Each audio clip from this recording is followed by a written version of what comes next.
الحمد لله رب العالمين والصلاة والسلام على سيد المرسلين وعلى آله وأصحابه أجمعين أما بعد قال الله تبارك وتعالى في القرآن المجيد والفرقان الحميد أعوذ بالله من الشيطان الرجيم بسم الله الرحمن الرحيم إنا نحن نزلنا الذكر وإنا له لحافظون صدق الله العظيم.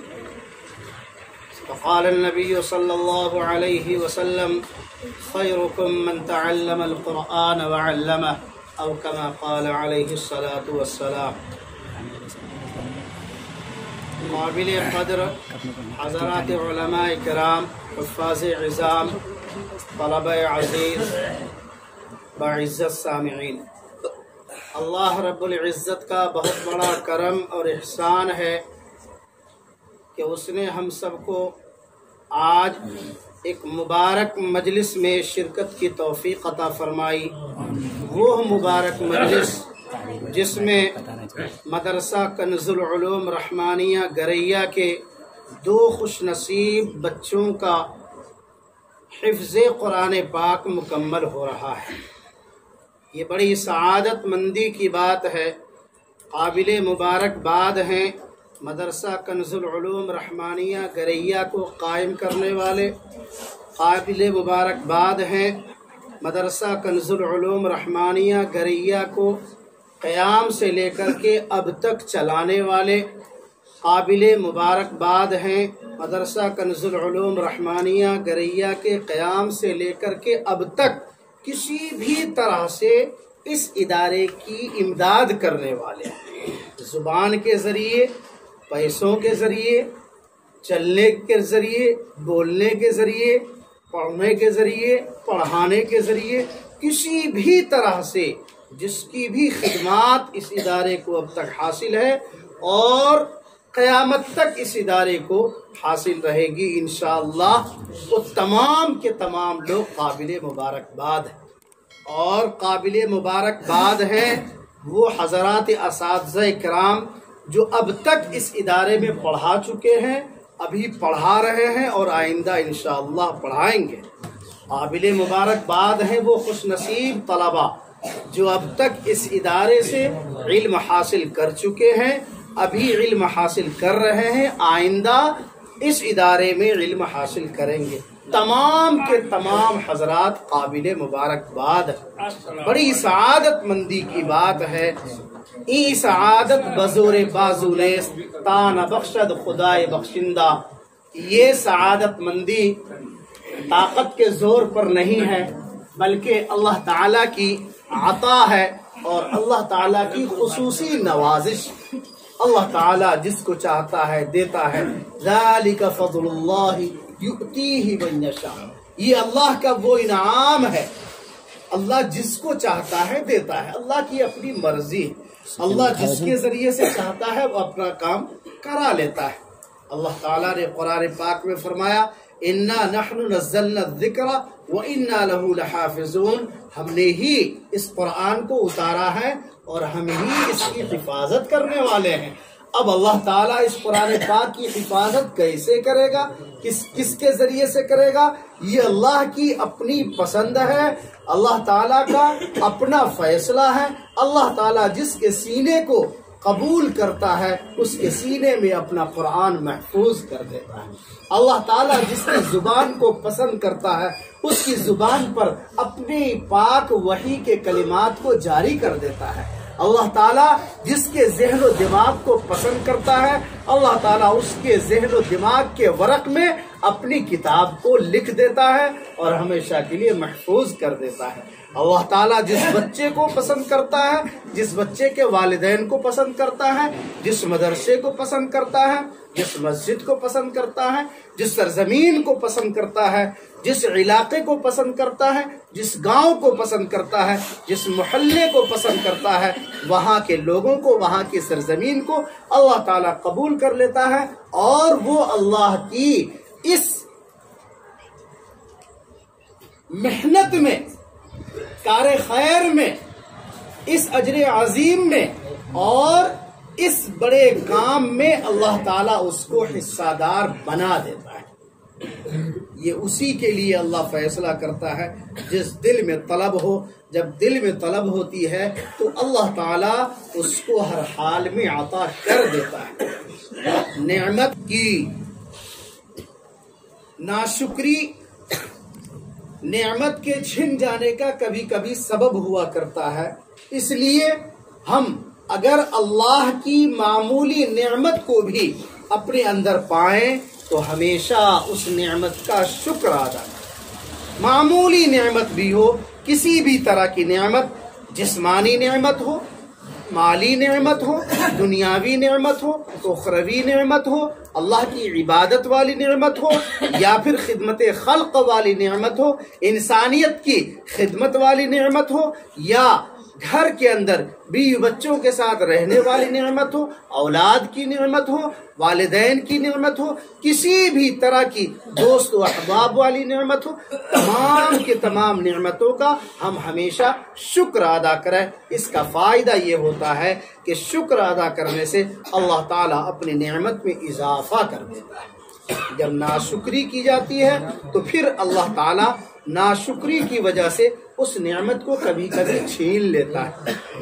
ایک واقعہ آپ لوگوں نے سنا ہوگا کہ ایک بادشاہ کا ایک مقام سے گزر ہوا، معلوم ہوا کہ اس گاؤں میں انار کا ایک بہت بڑا باغ ہے، وہاں پر جو انار ہوتے ہیں بہت میٹھے انار ہیں۔ تو وہ چلا گیا، اس نے باغ والے سے کہا کہ مجھے انار کا جوس پلاؤ۔ انار کا جوس پلایا گیا، بڑا لذیذ، بڑا مزیدار، بہت عمدہ۔ اس نے دل میں خیال کیا کہ جب اتنا عمدہ انار اس کے باغ میں ہے تو کیوں نہ اس کے اوپر ٹیکس لگا دیا جائے، کیوں نہ سرکاری خزانے کی طرف سے اس کو ٹیکس ادا کرنا پڑے، اور اس کی وجہ سے سرکاری خزانے میں آمدنی ہو جائے گی۔ بس ابھی اس نے دل میں ارادہ کیا ہے، کہا کچھ نہیں ہے، فیصلہ نہیں سنایا ہے۔ اس کے بعد کہا کہ اچھا اب جا رہا ہوں، ایک گلاس اور پلا دو۔ پھر اس نے اسی درخت کا، اسی جھرمٹ کا ایک دوسرا انار لا کر کے پھر جوس نکالا، پھر بادشاہ کو پلایا۔ بادشاہ نے جب پیا تو پھر اس میں کوئی مٹھاس نہیں، کڑواہٹ تھی اس کے اندر، بغیر لذت کے کوئی خوشبو نہیں۔ بادشاہ نے کہا کہ آپ نے یہ انار دوسرے درخت سے لے لیا کیا؟ کہا نہیں، اسی درخت کا ہے، بلکہ اسی انار کے بازو کا یہ انار ہے، اسی جھرمٹ کا یہ انار ہے، بعین ہی وہی انار ہے، میں نے کوئی تبدیلی نہیں کی ہے۔ بادشاہ کو فوراً احساس ہوا کہ یہ میری بدنیتی کا اثر پڑ گیا، میں نے ابھی کوئی قدم نہیں اٹھایا ہے، میں نے صرف دل میں یہ خیال کیا کہ میں اس باغ والے پر ٹیکس لگاؤں گا، میرے خیال سے اللہ تعالیٰ نے اس نعمت کے ذائقہ کو چھین لیا۔ فوراً اس نے توبہ کیا، اللہ سے دل ہی دل توبہ کیا کہ یا اللہ مجھے معاف کر دے، یہ تیری نعمت ہے، تو جس کو چاہتا ہے اسی کو اپنی نعمت دیتا ہے۔ لہذا میرے بھائیو بزرگوں، یہ دینی ادارے اللہ کی نعمت ہے، اللہ تعالیٰ جس کو چاہتا ہے اس کو قبول کرتا ہے، جس کے دل میں جتنی تڑپ ہوتی ہے اللہ تعالیٰ اپنی نعمت کو اتنا ہی اس کے جھولی میں ڈال دیتا ہے۔ لہٰذا ہم دوسرے کی نعمت کو دیکھ کر کے اللہ کا شکر ادا کریں، ہم کہیں ماشاء اللہ، ماشاء اللہ۔ کسی عمدہ حافظ قرآن کو بڑھیا قرآن پڑھتے ہوئے سنیں تو کہیں ماشاء اللہ، کسی عالم دین کو اچھا دیکھیں کہیں ماشاء اللہ، کسی بچے کو پڑھتے ہوئے دیکھیں ماشاء اللہ، کسی مسجد کو آباد دیکھیں کہیں ماشاء اللہ، مدرسے کو آباد دیکھیں کہیں ماشاء اللہ۔ اللہ کی ہر نعمت پر ہم ماشاء اللہ کہیں، اللہ کا شکر ادا کریں، اللہ کی نعمت کا احسان مند بنیں، اس سے اللہ تعالیٰ دن بدن خوب ترقی دے گا، خوب ترقی دے گا۔ یہ ادارے ہی ہمارے ایمان کی سلامتی کا ضامن ہے، یہ ادارے چلتے رہیں گے، یہ مکاتب چلتے رہیں گے تو اللہ تعالیٰ کا صحیح طریقہ ہماری زندگی میں آتا رہے گا۔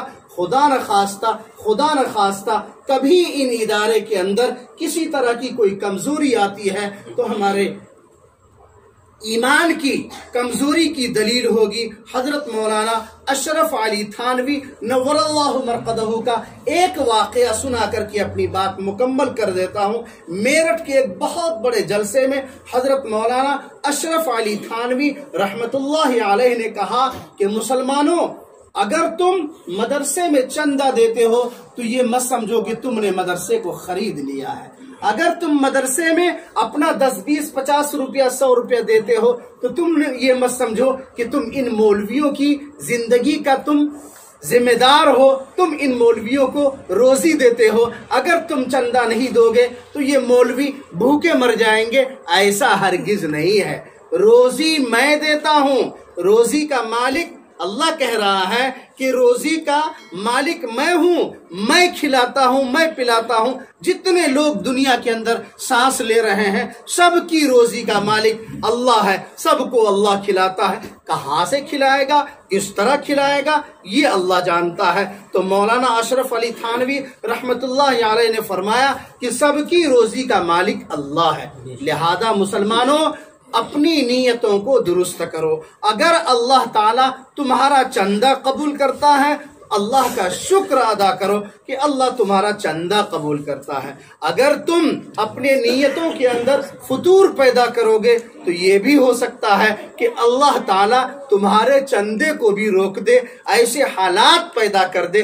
1 سال سے ہم لوگ دیکھ رہے ہیں اس لاک ڈاؤن میں مدارس کے ذمہ داران، مدارس کے اساتذہ، مدارس کے سفراء ہر جگہ نہیں پہنچ پا رہے ہیں، اور بہت سارے نہیں، لاکھوں نہیں، کروڑوں نہیں، اربوں مسلمانوں کا چندہ اس کی جیب میں پڑا رہ گیا، نہیں نکل سکا۔ یہ حالات 1 سال کے اندر ہم لوگوں نے دیکھا کہ اربوں مسلمان دنیا کے اندر جو ادارے میں لگا رہے تھے وہ لگانے سے محروم رہ گئے۔ تو مولانا اشرف علی تھانوی رحمت اللہ علیہ نے فرمایا لہذا مسلمانوں اپنی نیتوں کے اندر فطور پیدا نہ کرو۔ کیوں؟ اگر تم یہ سمجھو گے کہ ان مولویوں کو تم کھلاتے ہو تو ان مولویوں کا کیا ہوگا؟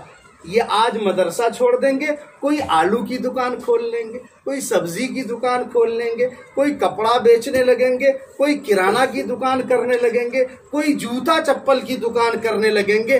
نتیجہ کیا ہوگا؟ نتیجہ یہ ہوگا کہ ان کے بعد جو تمہاری اگلی نسل آئے گی وہ اگلی نسل تمہاری نماز جنازہ پڑھنا تک نہیں جان سکے گی۔ تمہاری وہ اگلی نسل کو اتنا تک پتہ نہیں ہوگا کہ مسلمان کس کو کہتے ہیں، مسلمان ہوتا کس چڑیا کا نام ہے۔ اور اس نسل کے بعد جب اگلی نسل آئے گی تمہاری تیسری نسل مکمل طور پر یہودی، نصرانی اور کافر، مجوسی بن جائے گی۔ پھر وہ اس قابل بھی نہیں ہوگی کہ کلمہ طیبہ لا الہ الا اللہ محمد رسول اللہ بھی پڑھ سکے۔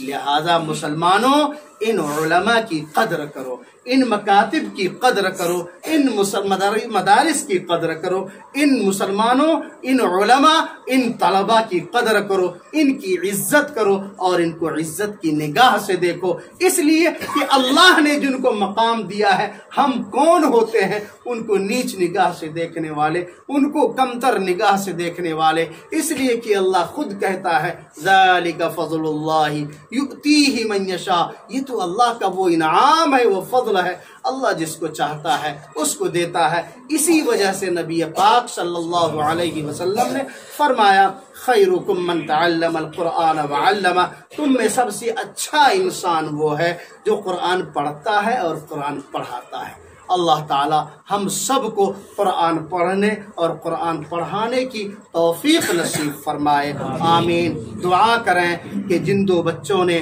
حافظ محمد اشرف ابن محمد داؤد کاکن جو کہ ہاٹ پر کھنڈ سے تعلق رکھنے والا بچہ اپنے مدرسے میں کئی سالوں سے رہ کر کے اس نے پوری کوشش کی، محمد مہتاب عالم ابن محمد شہادت خان سندری کرسا کاٹا پرکھنڈ سے، سندری سے تعلق رکھنے والا، یہ دونوں بچے لاک ڈاؤن میں مدرسہ بند ہونے کے باوجود انہوں نے اپنے دل کے اندر وہ شوق، وہ لگن، وہ جذبہ رکھا اور ان کے ماں باپ نے بھی ان کا ساتھ دیا اور ان کی محنتوں کو انہوں نے بھی سراہا، اور لاک ڈاؤن کے باوجود یہ بچے مدرسے کے اندر موجود رہے اور اپنا سبق انہوں نے جاری رکھا۔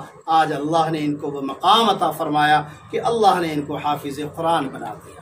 ہم سب دعا کریں کہ اللہ تعالیٰ ان بچوں کے سینوں کو قرآن پاک سے مضبوط فرما دے، ان کے سینوں کے اندر قرآن پاک کا ایک ایک لفظ محفوظ فرما دے، اور ان کو ہمیشہ پابندی کے ساتھ تا حیات قرآن پاک کی تلاوت کرنے کی توفیق نصیب فرمائے، اور ان کے ساتھ جتنے طلباء حفظ کر رہے ہیں، ناظرہ پڑھ رہے ہیں، تمام طلباء کو جہاں بھی جس ادارے میں بھی وہ زیر تعلیم ہیں، تمام طلباء کو اللہ تعالیٰ قرآن پاک کی دولت سے مالا مال فرمائے۔